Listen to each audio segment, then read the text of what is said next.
एक हत्याकांड मामलार पुलिस पर्दाफाश करने सहित 2 जन अभियुक्त को गिरफ्त कर कोर्ट चालाण करिसेंती।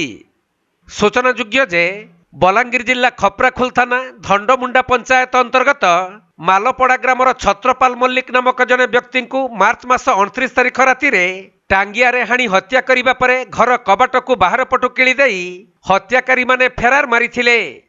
तेबे हत्याकांडर 4 दिन बीती जाइथिले सुद्धा परिवार लोके किंबा साही पड़िसा लोक माने किछि भी जानि पारि नथिले। हेले गत 2 तारिख दिन मृतकंक घर भितरु नाकफटा दुर्गंध बाहारुथबारु परिवार लोक माने पुलिस को खबर देइथिले। परे पुलिस पहुंची बंद कुठरीर ताला भांगी रक्त जुड़ुबुड़ु अवस्था व्यक्तिंकर शव को उद्धार करी व्यवच्छेद पई पठाइथिले।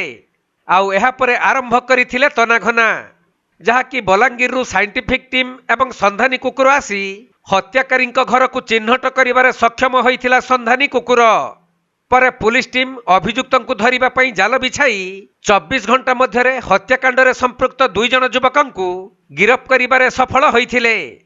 गिरफ होइथिबा 2 जन अभियुक्त हेले मालपड़ा ग्रामर अनी उरफ अनिरुद्ध कुंवर एवं गजाधर उरफ गजानंद भोई। सेपटे हत्याकांडर कारण संपर्क में जहाँ सूचना मिली जे संध्या समय रे मृतकों घर सम्मुख में थिबा एक बरगछ तले अनिरुद्ध कौनसी झील सहित फोन रे पाटितुंड करुथिला। हेले सही समय रे मृतक छत्रपाल अनिरुद्ध को पाटितुंड करने को मना करिबारु उभयंक मध्यरे बचसा होइथिला।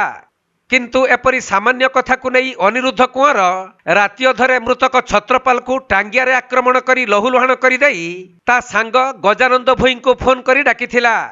परे 2 जन अभियुक्त मृतकों को घर भितरे पकाई देई बाहर पटु ताला मारी फेरार हो जाइथिले। तेणु खपराखोल पुलिस 2 अभियुक्त को गिरफ्त करने सहित हत्यार व्यवहृत टांगिया को जबत करी उभयंक नाम रे मामला रुजु करी कोर्ट चालाण करिथिबा जଣା पड़िछि।